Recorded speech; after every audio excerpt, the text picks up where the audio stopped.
স্বরাষ্ট্র প্রতিমন্ত্রীর নির্দেশে 2 মাস আগে টেকনাফে শুরু হয় ইয়াবার বিরুদ্ধে পুলিশ, বিজেপি, র্যাব, কোস্টগার্ডের সমন্বয়ে গড়া যৌথ বাহিনীর অভিযান। টেকনাফের মৌলভীপাড়া এলাকা বিলাসবহুল এই বাড়ির মালিক 2 ভাই একরাম হোসেন ও আব্দুর রহমান। তাদের খোঁজে বিজেপির তল্লাশি। গেট বন্ধ, তাই দেয়াল টপকে বাড়ির ভেতর পাঠানো হলো টেকনাফের এই মানুষটিকে। পুরুষ শূন্য বাড়ি, তাই ভেতরে ঢুকল না বিজেপি। টেকনাফের নাজিরপাড়া এলাকা জেলেপাড়ার এই জায়গাটি এখন ইয়াবার গ্রাম নামেই বেশি পরিচিত। ব্যবসায়ী মোহাম্মদ আলীর বাড়িতে চলছে যৌথ বাহিনীর তল্লাশি। এই অজপাড়া গায়ে এমন দামি দামি আসবাব, এত বিত্ত বৈভব তাক লাগিয়ে দেওয়ার মতো। নির্মাণাধীন এই বাড়িতে শ্রমিক ছাড়া আর কাউকেই পাওয়া গেল না। কাজ বন্ধ কেন? বন্ধ উনি নেই। উনি কোথায় গেছে? উনি বলছিল চট্টগ্রামে বেশি গেছে অসুস্থ।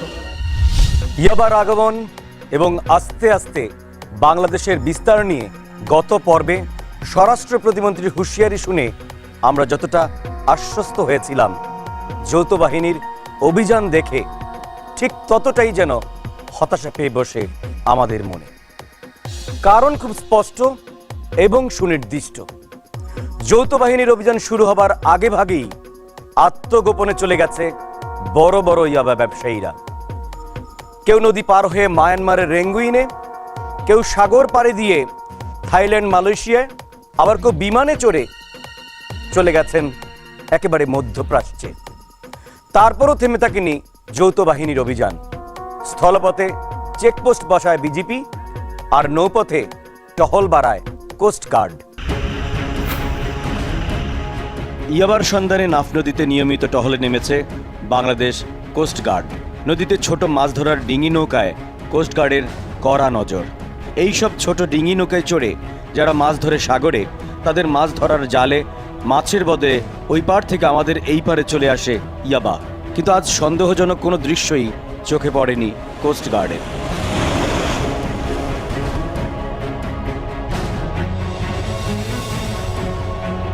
এই দৃশ্য দেখে অনেকেই হয়তো টেকনাফ শহরকে মেলাতে পারবে না।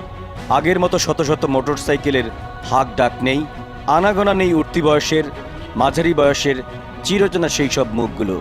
নম্বর ছাড়া সব মোটরসাইকেলই এখন টেকনাফ থানার ভেতরে। এজন্য মোটরসাইকেলের এক খোলা হাট। যারা মাদক ব্যবসার সাথে জড়িত ছিল, বিভিন্ন বাইক ব্যবহার করত, বর্তমানে আমাদের সাঁড়াশি অভিযানের কারণে তারা ঘাটাকা দিয়েছে। গাড়ির সিটের নিচে মোটরসাইকেলের কাভার এবং অটোরিকশার ইঞ্জিন, প্রতিটি জায়গায় নিখুঁত তল্লাশি বিজেপির। জিনিস ছোট, একসাথে অনেক বহন করা যায়, তাই বহনকার হিসাবে সবচেয়ে বেশি কাজ করে থাকে এখন নারীরা। স্বভাবতই তল্লাশি চৌকির সদস্যদের প্রধান টার্গেট নারী। তল্লাশির জন্য চেকপোস্টে নতুন করে যুক্ত হয়েছে বিশেষ ট্রেনিং প্রাপ্ত কুকুর।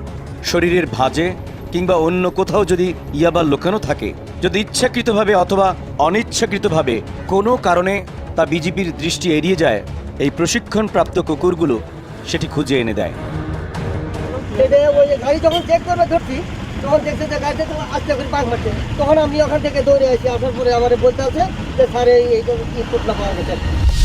বিজেপির এই নজরদারির উপর উল্টো নজর রেখেছে বহনকারীরা। কেননা মানুষকে পাহারা দেয়া বাস্তবে সত্যি একটা কঠিন কাজ হয়ে দাঁড়ায়। আর তাই ঝুঁকি দেখলেই ঝামেলা এড়াতে রাস্তায় ফেলে দিচ্ছে ইয়াবার প্যাকেট পাচারকারীরা। তবে আমরা নজর রেখেছি কিভাবে নাফ নদী পার হয়ে এই পারে চলে আসছে কোটি কোটি টাকা দামের ইয়াবা। নদীর ওই পার থেকে এই পারে আসার এই যে পথ পরিক্রমা, তার উপরে ঝুলে আছে আমাদের দেশের কোটি কোটি তরুণের স্বপ্ন এবং সুন্দর ভবিষ্যৎ। ফিরছি একটা বিরতি নিয়ে।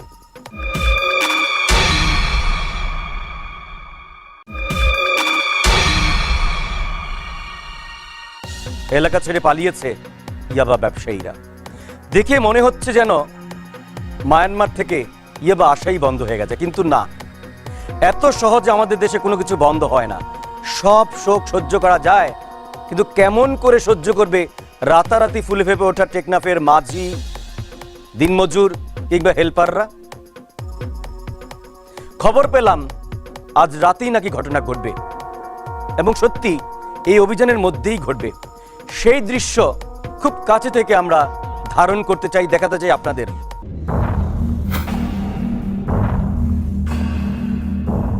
রাত তখন 8টা।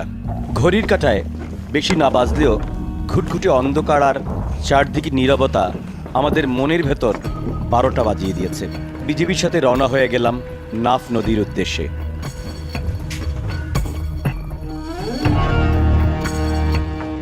বড় জাহাজ পেরিয়ে এই স্পিড বোটে চড়ে বসলাম আমরা। স্পিড বোট ছাড়লো মাঝ নদীর উদ্দেশ্যে। এর মধ্যেই খবর আসলো পাচারকারী দলটি নদীতে নেমে পড়েছে। চালের নৌকা পাইছে নাকি? আজ আমরা আসতেছি, ঠিক আছে। চারদিকে পাথর কালো অন্ধকার। গতি কমে গেল স্পিড বোটে। মাঝ নদীতে এসে দেখা হলো বিজেপির আরও 2টি টহল দলের। তারপর শুরু মূল পরিকল্পনা। এদিক দিয়ে একটা মাল আসার সম্ভাবনা আছে। এখন আমরা ভাগ হইতে হবে 3 জায়গায়। আলমগীর চলে যাবা তুমি এই যুগের ভিতরে, আর শামসু চলে যাবা হেসার খাল, আর আমি চলে যাবো সামনে। তো ওইটা তুমি দেখার সাথে সাথেই আমাকে কল দিবে। পরিকল্পনা শেষ। 360 ডিগ্রি টিমের 2 জন সদস্য উঠে গেল মাছ ধরার ছোট্ট একটি নৌকায়। 2 ভাগে ভাগ হয়ে আমরা চলে গেলাম 2 দিকে। আমাদের নৌকা ধীরে ধীরে নাইটং পাড়ার দিকে এগুতে থাকলো। রাত যত গভীর হচ্ছে, নীরবতা ততই গভীরে পৌঁছাচ্ছে। রাত 1টা। নদীতে তখন ভাটা। মশার উৎপাত বাড়ছে, কামড়াচ্ছে সমানে। শব্দ হলেই বিপদ। অবস্থান বুঝতে পারলেই পালিয়ে যাবে পাচারকারীরা। ব্যর্থ হয়ে যাবে পুরো অভিযান। অন্ধকারের ভেতর হঠাৎ 2 জনের ছায়ার মতো কি যেন একটা দেখা গেল।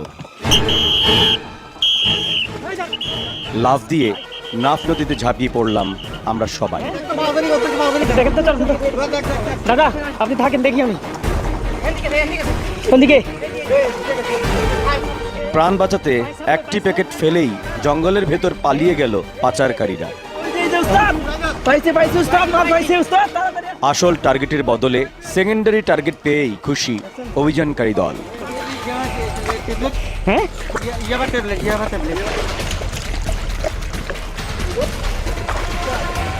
আমরা দেখে পালিয়েছি মাল আছে ওর কাছে, তাহলে তো আমি ফায়ার করবো, যার জন্য মাল ফালিয়ে দিয়ে ওরা দৌড় দিচ্ছে। এইভাবে লুকোচুরি খেলা খেলে শুধু ইয়াবা ধরা পড়ে, কিন্তু কোনো এক অদ্ভুত কারণে কেন যেন আড়ালেই থেকে যায় পাচারকারী, বহনকারী, ব্যবসায়ী এবং গডফাদাররা। কৌশল পাল্টে ইয়াবার সাথে সাথে ব্যবসায়ীদের ধরার সিদ্ধান্ত নিয়েছে যৌথ বাহিনী। রিলা উচ্চ বিদ্যালয়ের এসএসসি পরীক্ষার্থী সারোয়ার হত্যাকারী নূর মোহাম্মদকে খুঁজতে নেমেছে যৌথ বাহিনী। নাফ নদীর জাইল্লার দ্বীপ। ইয়াবা পাচারের জন্য এই দ্বীপেই আস্তানা গেড়ে বসে নূর মোহাম্মদ। তার অবস্থান জানতে পেরে সেখানে যৌথভাবে হানা দেয় বিজিবি ও র্যাবের সদস্যরা। চলে 2 পক্ষের গোলাগুলি। গোলাগুলির মাঝখানে পড়ে মারা যায় ইয়াবা ব্যবসায়ী নূর মোহাম্মদ। দমদমিয়ার নেচার পার্ক এলাকা।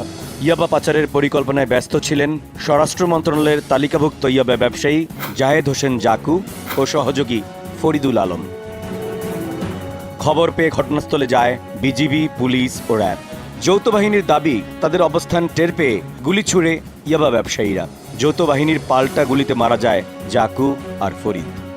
ইয়াবার বিরুদ্ধে আমাদের বরাবরই অপারেশন ছিল, বাট এবার মাননীয় স্বরাষ্ট্র প্রতিমন্ত্রীর ভিজিটের পরে আমরা সবাই একত্রে এটার বিরুদ্ধে মানে একসাথে কাজ করছি।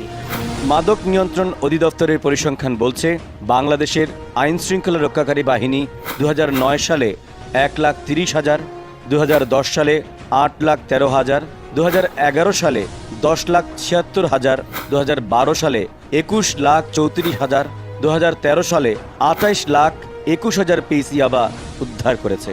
5 বছরের ব্যবধান দেখলেই বোঝা যায় সেবনকারীর সংখ্যা কিভাবে বেড়েছে, কিভাবে বেড়ে চলেছে এর চাহিদা এবং সেই সাথে সরবরাহ। ধরা পড়ার হারই যদি এই হয়, না পড়ার হার কত বেশি ভাবতে গেলেই মন ভারাক্রান্ত হয়ে যায়।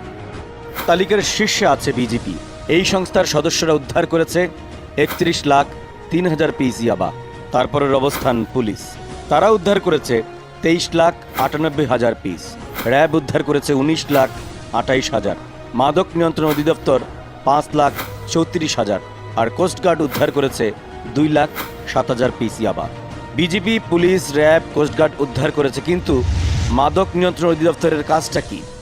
মাদকদ্রব্য নিয়ন্ত্রণ অধিদপ্তরটা হচ্ছে ঢাল নাই তরল নেই নিধিরাম সর্দার, অর্থাৎ তাদেরকে যে জনবল, তাদের যে লজিস্টিক সাপোর্ট দেওয়ার কথা সরকারের, সেটা দিতে পারছে না। এই তো গেল ইয়াবা উদ্ধারের হিসেব। এখন আসা যাক ইয়াবা ব্যবসায়ীর হিসেবে। 2003 থেকে 2010 7 বছরে স্বরাষ্ট্র মন্ত্রণালয়ের তালিকায় জায়গা করে নিয়েছিল 31 জন ইয়াবা ব্যবসায়ী। 3 বছর পর সেই সংখ্যা গিয়ে ঠেকেছে 764-তে। গোয়েন্দা সংস্থার নতুন তালিকায় রাজনীতিবিদ, জনপ্রতিনিধি, সাংবাদিক, শিক্ষক, ব্যাংকার, আইনজীবী সবাই ঢুকে পড়েছে। এমনকি মসজিদের ইমামও বাদ পড়েনি নেপথ্যের নায়কেরাও।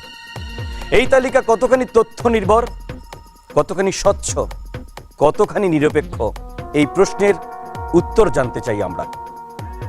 জানতে চাই যারা এই তালিকায় নাম ওঠার ভয়ে, আত্মগোপনে কিংবা ভীত, তাদের হয়ে। ঘটনাটি এতটাই স্পর্শকাতর যে একটি মানুষও যেন স্থানীয় রাজনীতি কিংবা স্থানীয় কোন্দলের অসহায় শিকার না হয়ে যান। ইয়াবা ব্যবসার ব্যাপ্তি এবং এই মাদকের বিস্তার সমাজের মারাত্মক পরিণতির দিকটি বিবেচনা করে স্বরাষ্ট্র মন্ত্রণালয়ের পক্ষ থেকে একটি হিট লিস্ট তৈরি করা হয়। সেই তালিকায় যাদের নাম আছে তাদের বেশিরভাগই কক্সবাজার জেলার বাসিন্দা। সেই তালিকায় যেমন স্থানীয় প্রভাবশালীর নাম আছে অনেক প্রকৃত ইয়াবা ব্যবসায়ীর, কিন্তু সেই তালিকা নিয়ে প্রশ্ন তুলেছেন টেকনাফ উখিয়া আসনের সংসদ সদস্য আব্দুর রহমান বদি। যারা প্রকৃতি ইয়া ব্যবসায়ী তাদের কিন্তু তালিকার মধ্যে নেই। 60% নিরীহ মানুষকে ঢুকিয়ে দিয়েছেন। তার একটি মাত্র কারণ প্রশাসনের কিছু কিছু লোক আছেন যারা ইয়াবা ব্যবসায়ীদের সাথে সম্পৃক্ত হয়ে গেছে। অন্য একটি তালিকায় আছে সাবরাং ইউনিয়নের 175, টেকনাফ ইউনিয়নের 216, টেকনাফ পৌরসভার 252, বাহারছড়ার 7, ওয়াইকং ইউনিয়নের 24, রিলা ইউনিয়নের 185, মহেশখালীর 6 জনের নাম। তাছাড়া বান্দরবানের 29 এবং মায়ানমারের 36 জনের নামও যুক্ত হয়েছে তালিকায়। তারা যেই দলেরই হোক না কেন, যেই নেতার লোকে হোক না কেন, কাউকে ন্যূনতম ছাড় দেওয়া হবে না। এমন গর্জন, এমন গলাফাটা চিৎকার, মাটির নিচ থেকে সন্ত্রাসী বের করে আনার ঘোষণা অতীতেও অনেক শুনেছি আমরা। দেখেছি এইসব বলে বলে কেমন করে সময় ক্ষেপণ করা হয়। কিন্তু এই জাতীয় সমস্যার প্রতি তীক্ষ্ণ নজর রাখতে চাই আমরা। যত চাপই আসুক না কেন, সাহস করে আসল সত্য সব সময় বলে যেতে চাই আমরা। ফিরছি একটা বিরতি নিয়ে।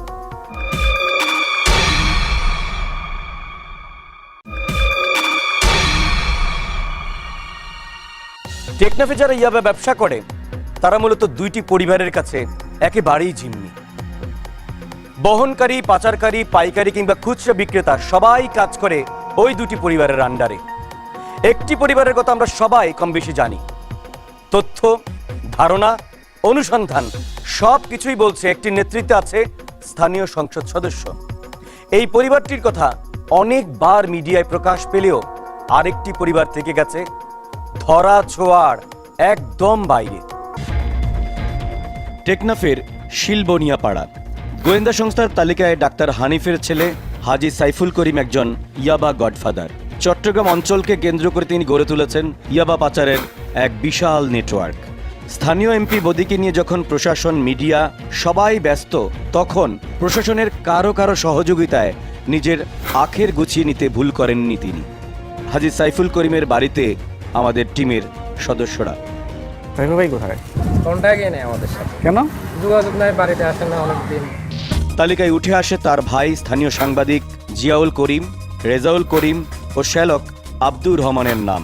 তাদের অন্যতম সহযোগী একটি বেসরকারি টেলিভিশনের টেকনাফ প্রতিনিধি সাংবাদিক জাবেদ ইকবাল, বেলাল হোসেন এবং সাবেক এমপি অধ্যাপক মোহাম্মদ আলীর ছেলে মোহাম্মদ রাশেদ। আমার ভাইয়েরা তো ব্যবসা করতো বন্দরে, কারণ ওরা তো লিগেলি সিনেপের ব্যবসা আছে, একজনের ধরেন টিয়ার ব্যবসা আছে বন্দরে। এখন তো এক একজন এক এক কথা বলতেছে, তা আমরাও শুনতেছি। আরেকটি টেকনাফের কোম্পানি পরিবার। আন্তর্জাতিক চোরাচালান সিন্ডিকেটের অন্যতম গডফাদার ছিলেন এজাহার মিয়া কোম্পানি। বরাবরই পরিবারটি জাতীয়তাবাদী আদর্শ এবং রাজনীতির সাথে যুক্ত ছিল। আমি বিএনপিতে ছিলাম, আমার বাবা ছিল বিএনপির সভাপতি ছিলেন, আমি ছিলাম না। রাজনৈতিক আশ্রয় পেতে 1996 সালে প্রকাশ্য রাজনীতি শুরু করেন তিনি। বিএনপি থেকে মনোনয়ন পেয়েও পরে দলের পক্ষ থেকে তা বাতিল করে দেওয়া হয়। ক্ষিপ্ত হয়ে দল বদল করে তিনি যোগ দেন আওয়ামী লীগে। নির্বাচনী হলফনামার তথ্য বলছে 2008 সালে আব্দুর রহমান বদির সঞ্চয়ী আমানত ছিল মাত্র 91,000 টাকা। 5 বছরে আয় করেছেন 300 কোটি টাকার বেশি। কয়েকদিন আগে তার বিরুদ্ধে মামলা করেছে দুর্নীতি দমন কমিশন। তথ্যের গরমিল উনি যে নির্বাচন কমিশনে যেটা দিয়েছে, প্লাস হাইকোর্ট বিভাগে যা দিয়েছে, আমাদের কাছে যা দিয়েছে। আমি জায়গা কিনেছি, আমি জায়গা বিক্রি করছি, সেখানে দুর্নীতি কোথায় করলাম?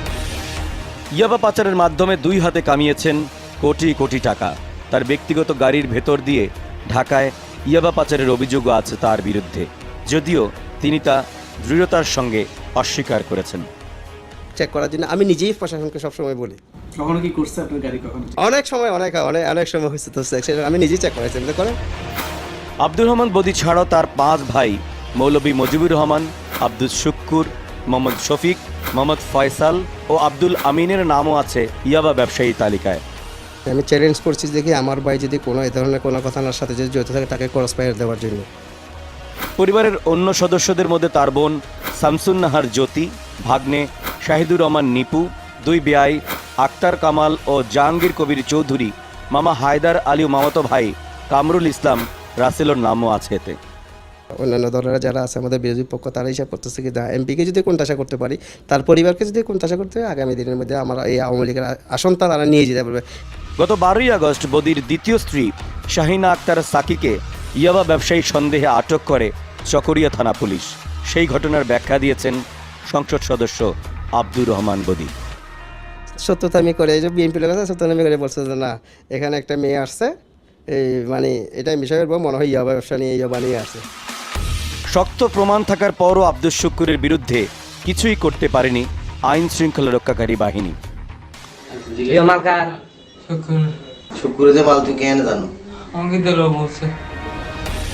ইয়াবা পাচারকারীর এমন পরিষ্কার জবানবন্দিও আটকাতে পারেনি শুক্কুরকে।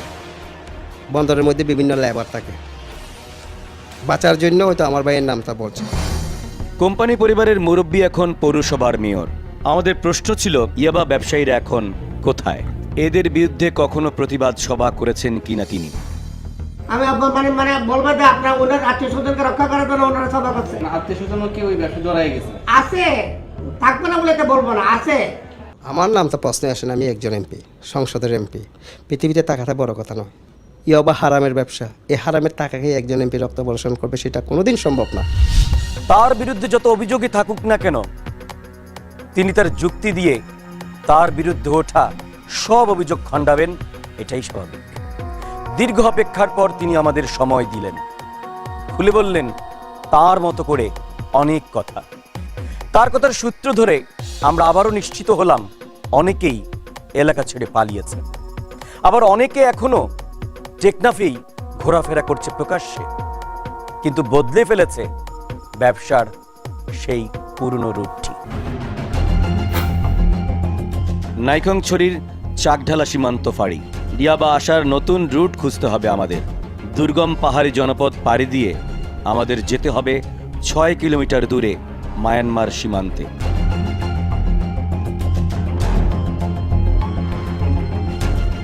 গাড়িপথে 2 কিলোমিটার আসার পর বুঝতে পারলাম এখন আমাদের হাঁটতে হবে। পথ চিনিয়ে দেবে স্থানীয় কিশোর ফরিদ।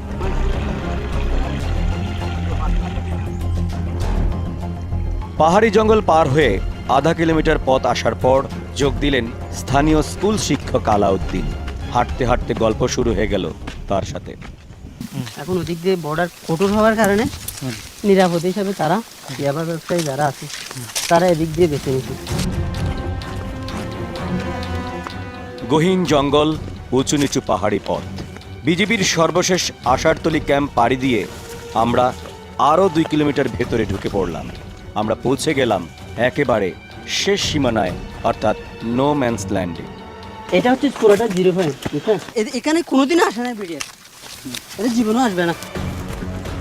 সব বাধা পার হয়ে আমরা চলে আসলাম মায়ানমারের একেবারে সীমানায়। ওই পারের রাস্তা আর ঘরবাড়ির দৃশ্যই বলে দিচ্ছে কত সহজে এই জায়গা দিয়ে পার হয়ে যায় ইয়াবা। এলাকার মানুষ ডেভেলপ না হয়, তারা চাচ্ছে যে এটা অবহেলিত থেকে যাক। আসলে এটি ইয়াবা পাচারের পুরনো একটি রুট, কিন্তু শুনলে হয়তো অবাক হবেন, এই রুট প্রতিরোধ করা যাদের দায়িত্ব তারাই এখন জড়িয়ে পড়েছে ইয়াবা ব্যবসায়। গোয়েন্দা সংস্থার নতুন তালিকায় বান্দরবনের যে 29 জনের নাম উঠে এসেছে তার মধ্যে 7 জনই পুলিশ। বড়ই দুঃখজনক এক তথ্য। তারা হলেন বান্দরবনের সহকারী পুলিশ সুপার, নাইখাংছড়ি ও লামা থানার ওসি এবং 4 জন সাব ইন্সপেক্টর। তবে ওই 7 জনের একজন নাইখাংছড়ি থানার ওসি রফিকুল ইসলাম এই তালিকাকে ভিত্তিহীন বলে দাবি করলেন। কি তথ্যের ভিত্তিতে আমাদের কিছু পুলিশ অফিসার আমাকে এবং আমাদের একজন সিনিয়র অফিসারকে জড়িয়ে রিপোর্টটা দিয়েছে, এটা ওনারাই ভালো বলতে পারবে। রক্ষক যখন ভক্ষকের ভূমিকা অবতীর্ণ হয় তখন সাধারণ মানুষের আশ্রয়স্থলটি আর অবশিষ্ট থাকে না। নাইখাংছড়ি থানার ওসি যখন নিজের দায় এড়াতে ব্যস্ত, তখন আরেকজন দায়িত্বশীল পুলিশ কর্মকর্তার কথা শুনে নড়ে চড়ে বসেছি আমরা। নকল ইয়াবা তৈরির এরকম একটি কারখানা পেয়েছিলাম আমরা, যেখানে বিভিন্ন যে হিস্টাসিনের মতো দেখতে বলতো আর কি, ট্যাবলেট বানায় না, ওরকম একটা মেশিন, ওটা দেখতে ইয়াবার মতো, ওটা ওই যে মানে ডেইলি 10-15 হাজার ওরকম প্যাকেট ট্যাকেট করে, তারপরে ওই যে মায়ানমারের ভাষা টাষা লেখা একটা প্যাকেট ট্যাকেট করেছি। একই রকম তথ্য দিলেন বিজিবির এই কর্মকর্তা। যে বাংলাদেশ থেকে জন্ম নিয়ন্ত্রণ বডি, যেটা সখী বডি বলি আমরা, ওই সখী বডি মায়ানমারে যায় প্রচুর পরিমাণে। 2 লাখ 3 লাখ পিসও আমরা পেয়েছি, 4-5 লাখ পিসও আমরা পেয়েছি। চাহিদার কারণে বাংলাদেশের ভেতর নকল ইয়াবা হতে পারে, এটি আমরা সহজেই অনুমান করতে পারি। কিন্তু মায়ানমারও যে নকল ইয়াবা তৈরি হচ্ছে এ তথ্য আমাদের কাছে একেবারেই নতুন। আর তাই এখন ইয়াবার চালান ধরা পড়লেই শুরু হয়ে যায় পরীক্ষা নিরীক্ষা। পরবর্তীতে আমরা একটা ইয়াবার চালান ধরি, তখন আমরা দেখলাম যে ইয়াবার কালার, ইয়াবার গন্ধ সব কিছু ঠিক আছে, কিন্তু মেটাআমফেটামিন পাওয়া যায়নি ওর মধ্যে। বড়িগুলো তখন আমরা ধুয়ে ফেললে দেখা গেলো যে রং চলে গেলো এবং সাদা যে শুকি বড়িগুলো এগুলো বের হয়ে আসলো। এপারের জন্ম নিয়ন্ত্রণকারী পিল যদি ওপার থেকে ইয়াবা হয়ে আসে, তাহলে বলতেই হয় আমাদের দেশের মাদকাসক্তরা সত্যিই মাদকের মহাচ্ছন্নতায় হাবুডুবু খাচ্ছে। আসলের চাইতে নকল ইয়াবা যে কতটা ভয়ঙ্কর শুনুন একজন ডাক্তারের মুখে। সেই পিল যদি কোনো ছেলেরা খায়, যৌনক্ষম ছেলেরা খায় বা বিবাহিত ছেলেরা খায়, তাহলে তার যৌন ক্ষমতা কমে যাবে, এগুলো একটা দিক। আর একটা হলো মেয়েদের হরমোন যদি ছেলেরা খায়, তাহলে ছেলের ভিতরে মেয়েলি ভাব প্রকাশ পাবে। আসলের পাশাপাশি নকল ইয়াবাও সাপ্লাই দেন কক্সবাজারের এই মাদক ব্যবসায়ী। এবারও কিছু নকল ইয়াবা পাঠাবেন তিনি ঢাকায়। এগুনের আসল হয়ে হয় বেশি। এটা এখন এই আপনি যারা পাঠাবেন জি সে কি বুঝতে পারবেন না? এত এত এত নিশাখোর, আসল না নকল ইয়া নিতে না বুঝে। পাঠানোরও কৌশল জানা আছে তার। প্রথমে দোকান থেকে শুটকি কিনে নিলেন, তারপর সেই শুটকির ভেতর ইয়াবা প্যাক করে কুরিয়ার সার্ভিসে পাঠিয়ে দিলেন সরাসরি ঢাকায়।